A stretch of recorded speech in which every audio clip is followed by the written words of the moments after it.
Okay, welcome to Friday. Looks like whether I like it or not, I'm going to be forced into the 21st century with technology. But I have Connor by my side as my guide, so I guess it's okay.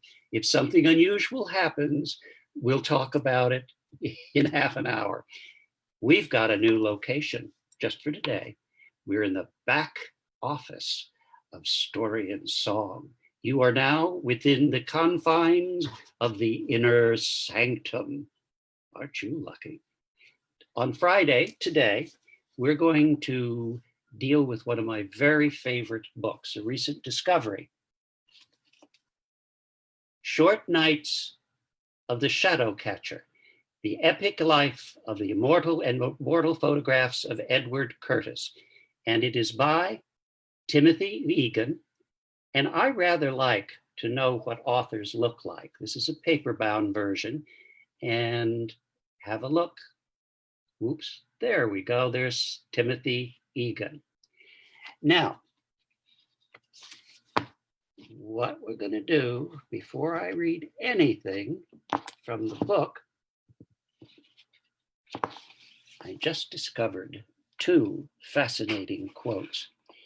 They're in the preface of the book, and one is from Geronimo, the Apache. And he says, "We are vanishing from the earth, yet I cannot think we are useless, or else Usen would not have created us. He created all tribes of men, and certainly had a righteous purpose in creating each." And Crowfoot Blackfeet said, "What is life? It is the flash of a firefly in the night. It is the breath of a buffalo in the wintertime. It is the little shadow which runs across the grass and loses itself at sunset."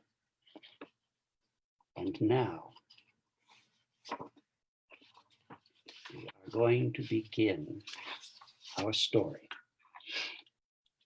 First picture, 1896.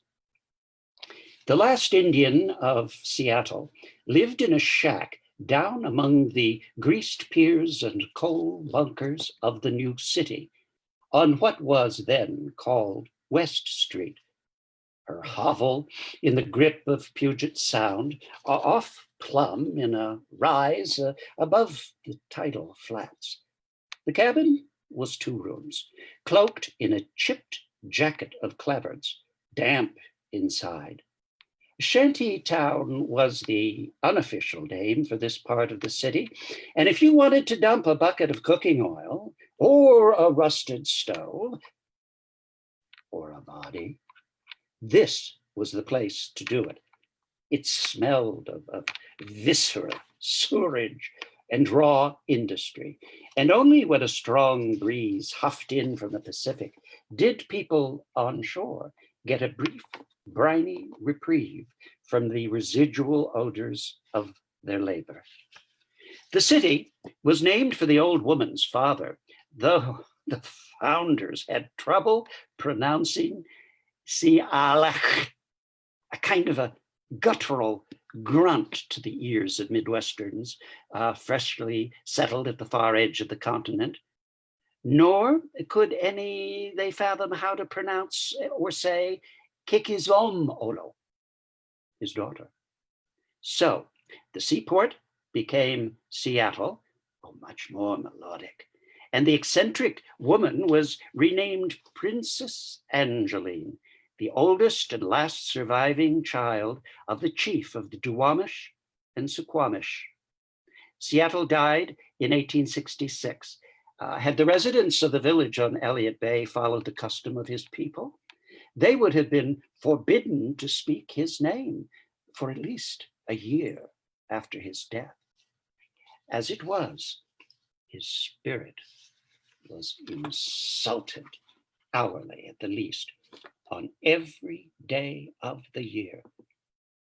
Princess was used in condescension mostly. How could this dirty, toothless wretch living amid the garbage be royalty? How could this tiny beggar in calico, bent by time, this clam digger who sold bivalves door to door, this laundress who scrubbed clothes on rocks, be a princess? The old crone was a common term for Angeline. Ragged remnant of royalty was a more fanciful description. She was famous for her ugliness. Nearly blind, her eyes a quarterized slit with unnoticeable lashes, said to have a single tooth, which she used to clamp a pipe. A face often compared to a wash rag. The living mummy of Princess Angeline was a tourist draw, lured out for the amusement of visiting dignitaries.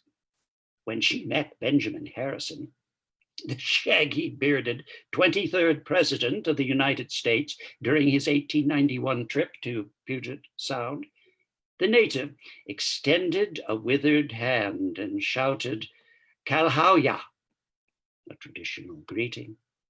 Though she clearly knew many English phrases, she refused to speak the language of the new residents.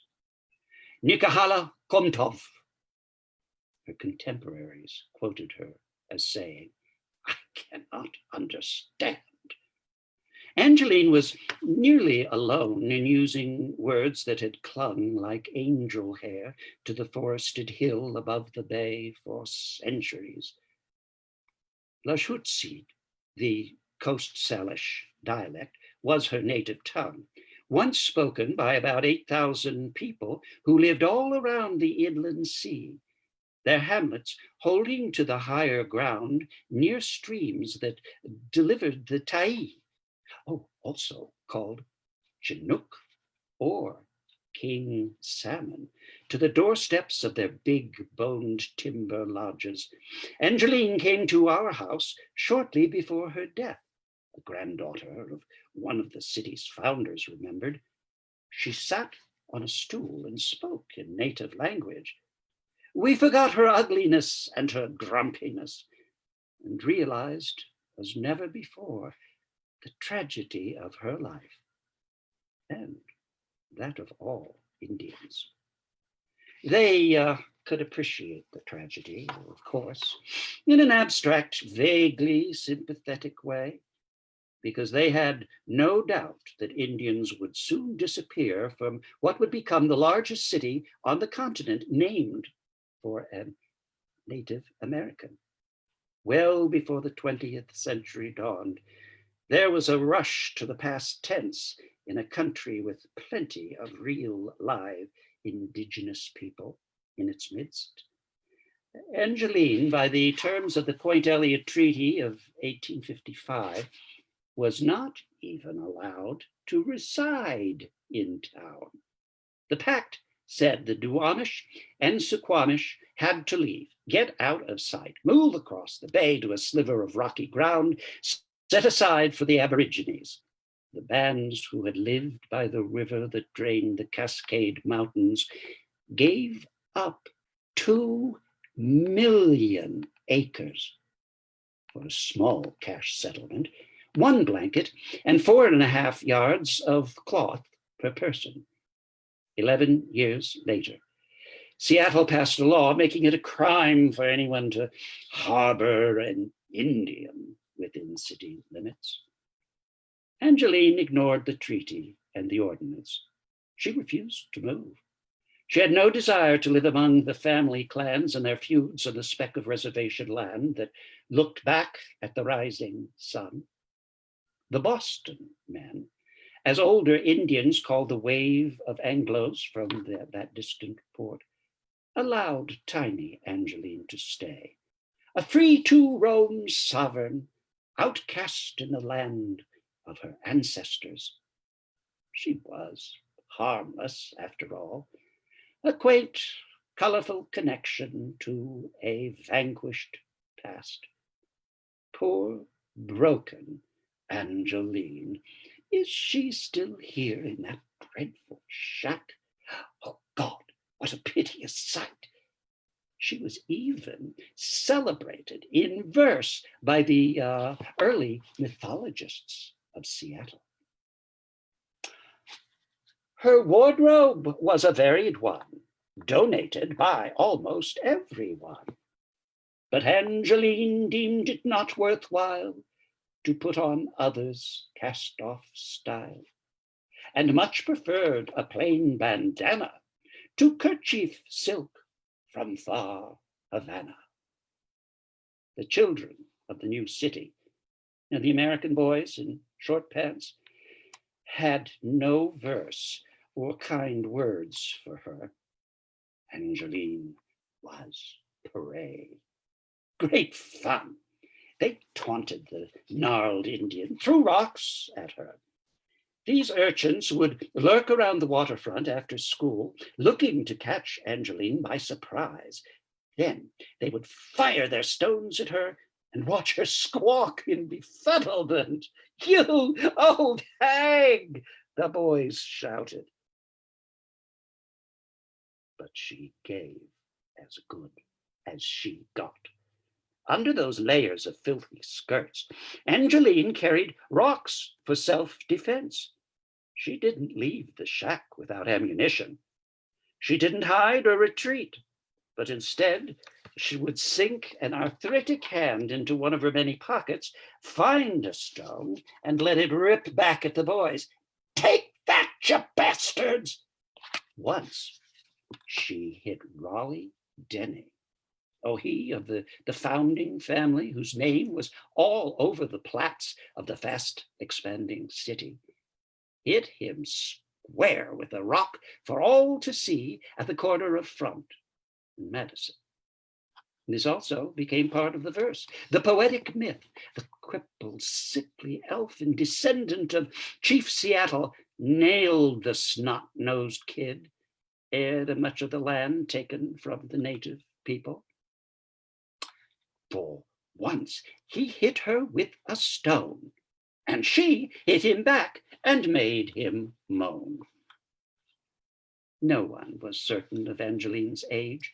Some accounts said she was near 100, though that surely was an exaggeration. Most placed her at about 80. The year 1896 was particularly hard on the princess. For days at a time, she kept to her cabin, which she shared off and on with a roustabout grandchild. The boy was born to Angeline's daughter, who had been living with a white drunk, Joe Foster, who beat her on a regular basis. After putting up with the abuse for years, the woman strung a rope from the rafters of her home and hanged herself. From then on, Joe Foster Jr. was in Angeline's care. When the Indian was sick, people left baskets of food for her on the doorstep, though feral dogs would sometimes get to the food before the princess could. Whenever a church lady stopped by, Angeline would wave her off. A glimpse inside her cabin found dirty dishes stacked high, a cold bunk, cobwebs in the corner, and Joe Foster Jr. nowhere in sight. She had a cough from tobacco smoke and the ambient chill. They cared about Angeline, these fine women of New Seattle, because for all her surface squalor, she was believed to be saintly. "She is the only Indian woman I know whose morals are above reproach," said one of the church ladies. Backhanded compliment, to be sure, but a contrast to the characterization of another member of Seattle pioneer families.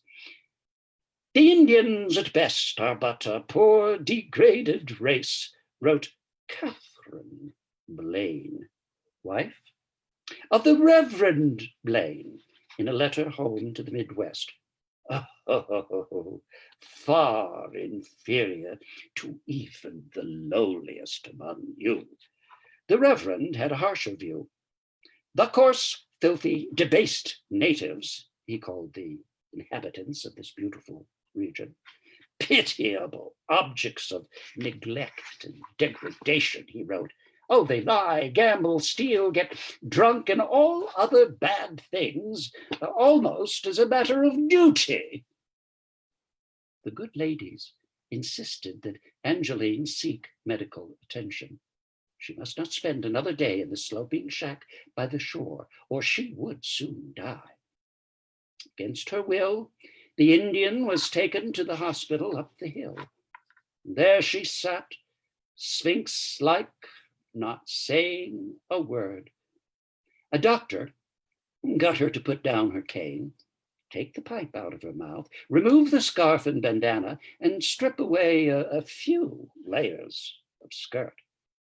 She had been diagnosed with pneumonia once before, and this current bronchial congestion and deep wheezing indicated another round of a feared and possibly fatal sickness. She needed care, the doctors told the church ladies. A warm, clean bed, some ointments, and hot soup at the least. But Angeline was done with this place. When the doctor left the room, she quickly put the layers back on, wrapped her scarf around her head, reached for her pipe and cane, and fled, rocks clanking in her pockets. Out the door she went, mumbling, mumbling. What was that she said? Something about the hospital being a sukum house, a white man's jail. Away she went to the shore, to her shack, to the reliable music of water slapping sea rocks. Enough of the church ladies and their nickels and baked goods and cast-offs. Enough of the doctors and their probing instruments. And that is where 28-year-old Edward Sheriff Kurtz found Princess Angeline. Oh, he knew of her, of course. Everyone did. Despite her ugliness, or more likely because of it, she was the most famous person in Seattle.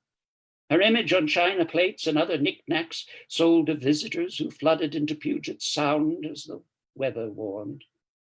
A sketch of her face once adorned the pages of the New York Sun, which hailed her as the pet of the city. If she was not the actual last Indian of Seattle, people in town certainly treated her that way.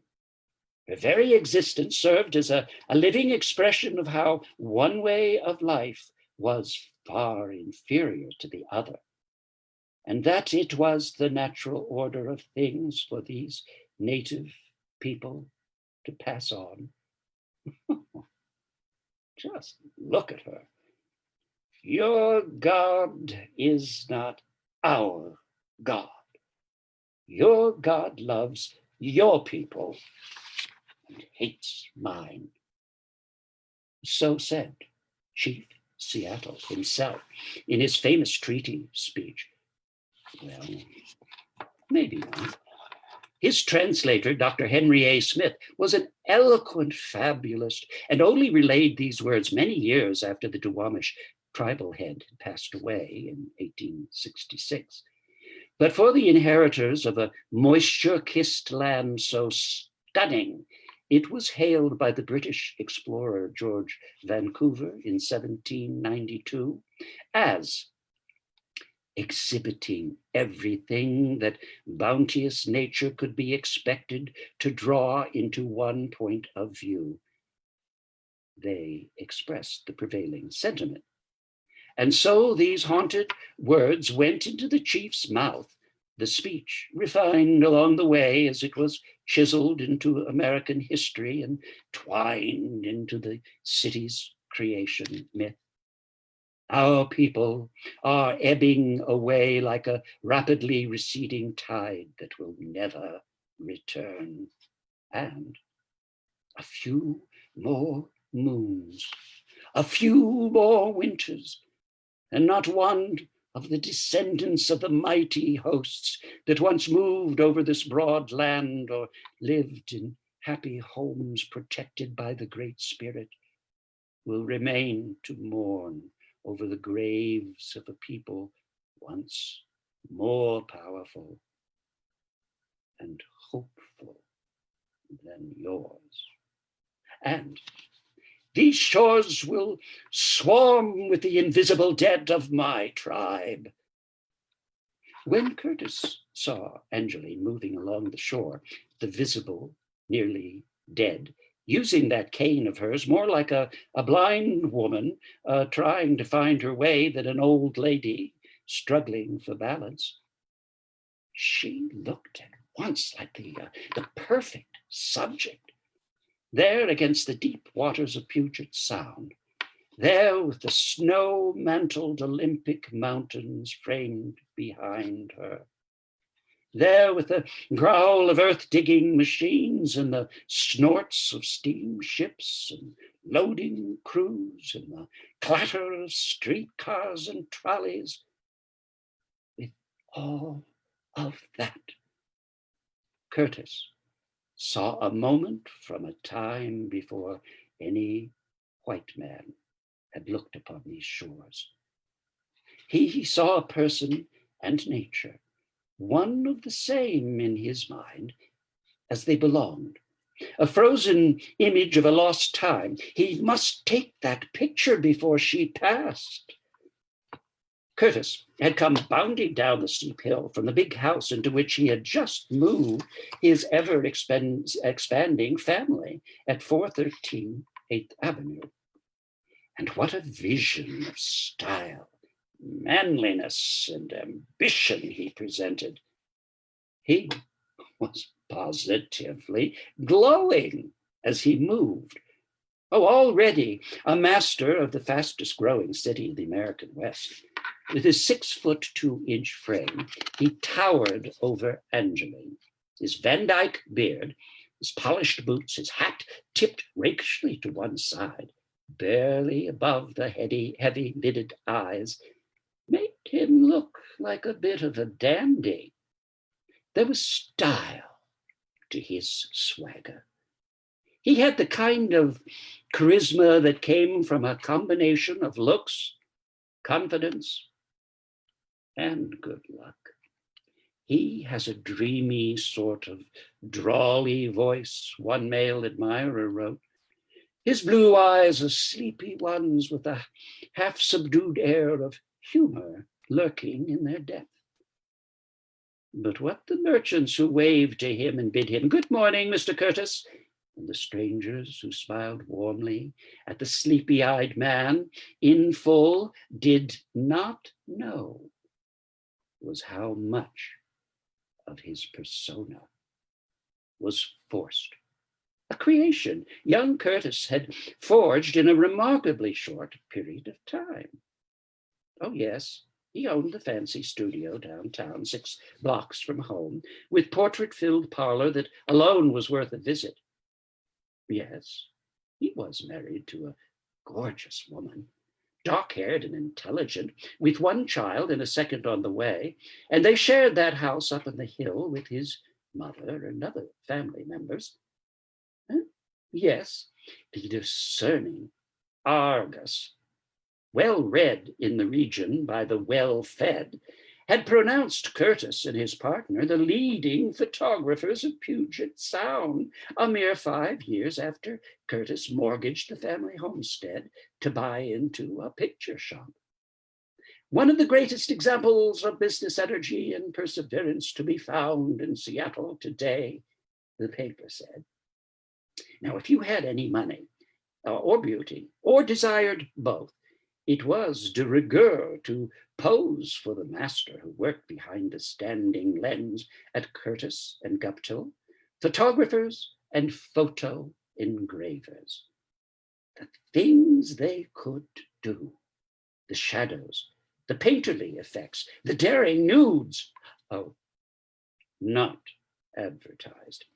It was portrait photography, art a bit risky for its intimacy and far ahead of the routine pictures that every family of means displayed in its drawing room.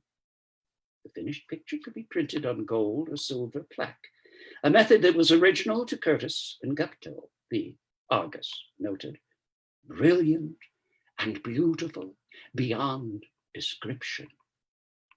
Kurtz had developed a reputation for finding the true character of his subjects. He did the civic leaders. Judge Thomas Burke, the progressive hero who had stood up to a mob trying to force the Chinese out of Seattle by rifle and pitchfork. And the Gilded Age rich. Samuel Hill, public gadfly and railroad man who dreamed of building a European castle on a bluff above the Columbia River. But he also captured the face of the trolley car driver who had saved a month's pay to sit before Kurtz in his spiffy uniform. Oh, of the sailor who planned his shore leave around a session in front of the camera.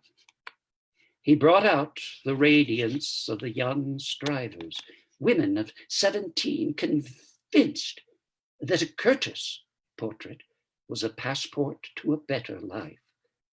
Visiting celebrities were guided to the studio, there to be charmed by the tall, dashing young man with the silk ribbon around his hat, smoking cigarettes between takes, constantly in motion, in and out of the dark veil that cloaked his camera, in the manner of the instant cities that looked out to the Pacific. Kurtz had risen so quickly, had come from so little to be so much. If only they knew. But this was the far West, where a man's past, once it was discarded, buried or lost in a distant land, stayed that way. Kurtz approached Angeline now with a proposition. He tried a simple negotiation, laying out his idea. Angeline backed away, her hands deep in the pockets where she kept her rocks. Kurtz used Chinook jargon, a few hundred words that had been a primitive trading language dating to the Hudson Bay's company days. Angeline shook her head. Nikahala Komtov. Kurtz opened his leather case and displayed a few portraits, beautiful, full-faced, radiant subjects, and such detail, like real life. He gestured to her and then to the pictures. Nikahalo Komtov.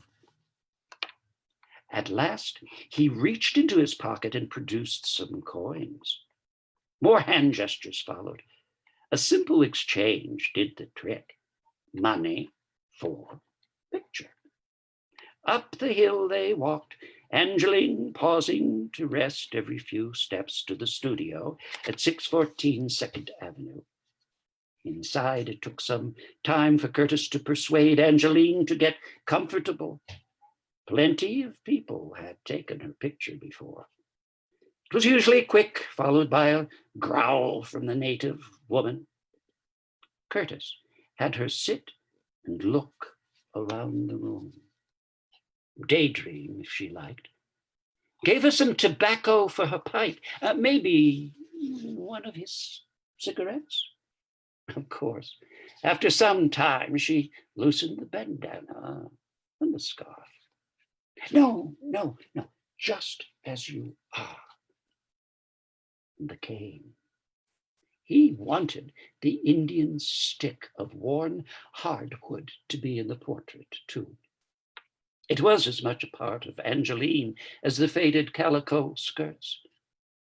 She did not smile, not even an attempt. And he didn't want her to smile. He was looking for the lethal gaze she saved for the boys who threw rocks at her.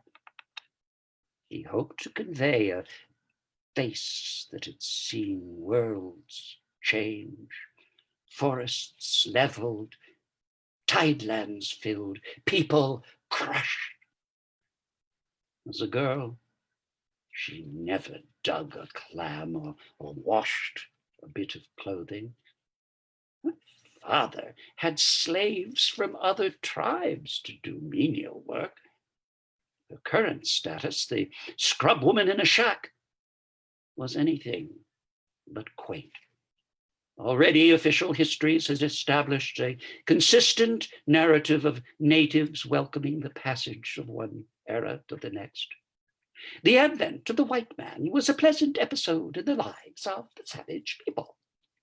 One of the first chroniclers of Seattle said, "Their arms opened to receive them as superior beings, and the lands they possessed were freely offered for their acceptance."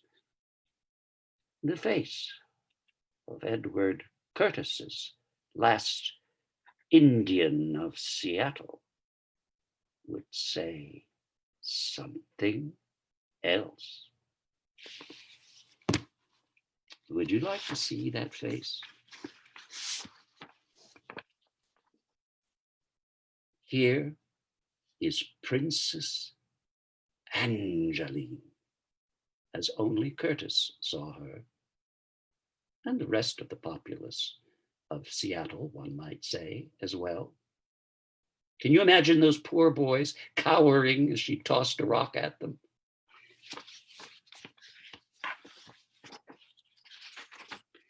Princess Angeline died in her cabin on May 31st, 1896. Headline: Angeline is no more. Aged Indian princess passes into spirit land. So blared the page one headline of the leading morning paper, the Post-Intelligencer, accompanied by a sketch drawn from the Curtis studio portrait. City dignitaries hailed Chief Seattle's daughter without reserve. Princess Angeline was the best known and most picturesque Indian character in the Pacific Coast, or possibly the United States, said one prominent Seattleite. She was easily the most beloved of the dusky daughters of the soil, said another. For her funeral, the church ladies solicited money to build a casket in the form of a dugout canoe, which was prominently displayed at a mass of Our Lady of Good Hope Church. She was buried under a big slab of rough-hewn granite at Lakeview Cemetery. On the stone was chiseled, Angeline, daughter of Sealth, May 31st, 1896. Her cane was passed on to a civic grandee. In death, she gave the mythic poem of her life its last lines. There she lies, the Indian queen, wrinkled, wise, old Angeline.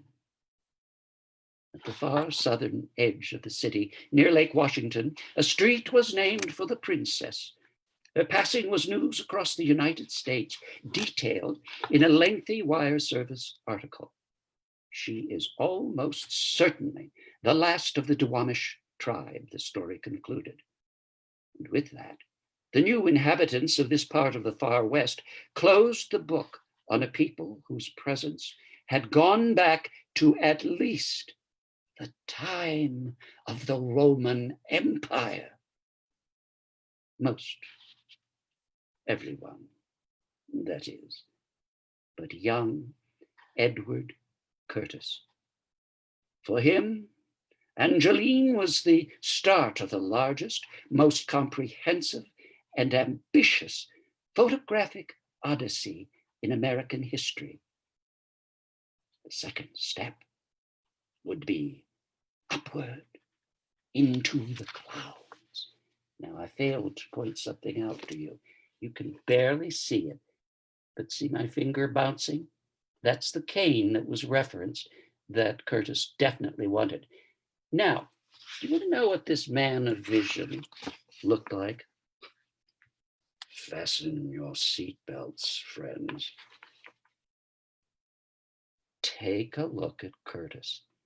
Is he not a magnificent specimen of the male of the species? And he took, I won't go over a lot of these photographs, but I did want to just share a sample of you. Remember, none of us, had it not been for Kurtz memorializing these aspects, none of us would be privy to these. Look at that personage. He is a snake priest in the Hopis. Oh, Chief Joseph of the Nez Perce Indians. Now I learned something in this book. See his way his hair is done?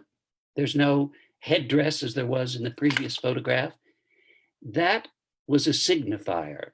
One, that he had led his troops, his natives, into battle, significant big battle.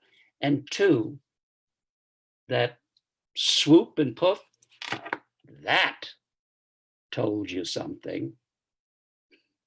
He had scalped a live man. Nobody was allowed for that hairstyle unless they had completed that task. Also, I have to share this.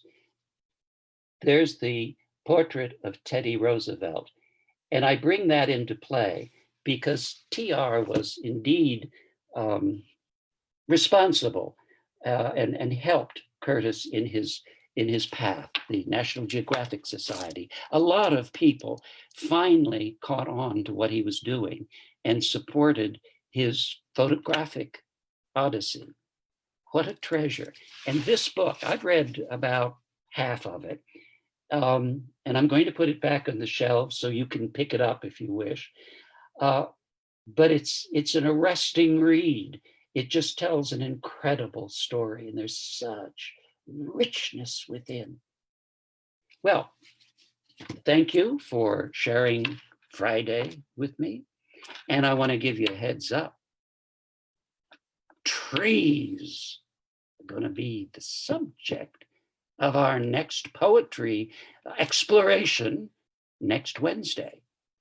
And by the way, speaking of poetry, speaking of Wednesday, coming up, have I got a treat for you. Nola Perez is going to join me, and we're going to launch her most recent, last ever book, which is available at Story and Song. But we're both going to share reading responsibilities and tell you a little bit about it. Now, have a wonderful weekend. Stay healthy. Oh, and don't forget something else. Connor just reminded me. Saturday, Miss Deersha has invited me to read a book with her. And you'll never guess, it's about purple people. Why do you think she'd invite me to read about purple people? Well, come visit with us on Saturday morning. And whether you're a child of 3 or a child of 73 like me, come on, join us Saturday morning. We'll be ready for you. Until then, see you later.